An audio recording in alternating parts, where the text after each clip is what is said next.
In this lesson we're going to create a new photo album, and this is where the fun really begins. So I go to File and New and come across to, File and New, come across to Photo Album. Now we need to have our original design sitting in the background there, because what we're going to do is we're going to import it into this new photo album. So to do that, we go up to Image, New Image, and it asks if we want to open the image that is in session, and we do. That's my first design. So I click OK, and in comes our design. One thing you'll notice here is there's a little green traffic light, and that's the Update Document button. So every time I make a change, and my rotate tools and things will work the same, I'm going to have to update the document. Now, what we want to do, as the name of this suggests, it's a photo album, so we're going to make our design look pretty. So I'm going to go to this sort box over here. I'm going to select materials. And then I've got a whole range of materials that will paint or render my design.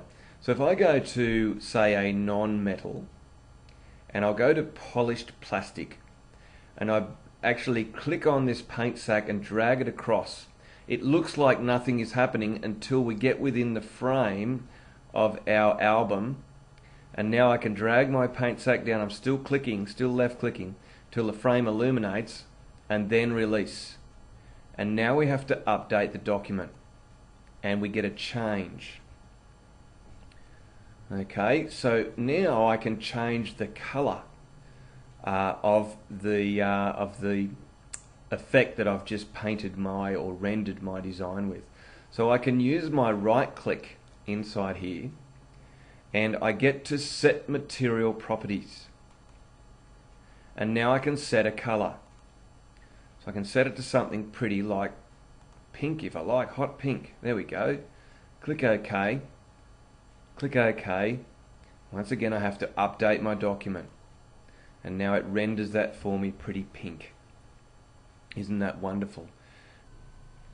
I can actually set a background. So what I'll do is I'll look at my custom materials, and I might go for, let's go for jelly beans. So I'll bring some jelly beans across to my background and release and update the document, and I've painted my background with jelly beans. Isn't that fun? You can spend hours here fooling around. Remember, you can still rotate your drawing around. That's fine. I wonder if we'll see jelly beans through the hole. Let's have a look. So I'll set it up like so. I'll update the document. Waiting, and what do you know? There's some jelly beans through the hole. Isn't that cool? I'm going to save that. I'm already gone to my the new folder I've created, and I'll just call it once again my first album, and I'll save it at that. And there we have a new design and a new photo album all done. Isn't that wonderful? Thanks again for listening.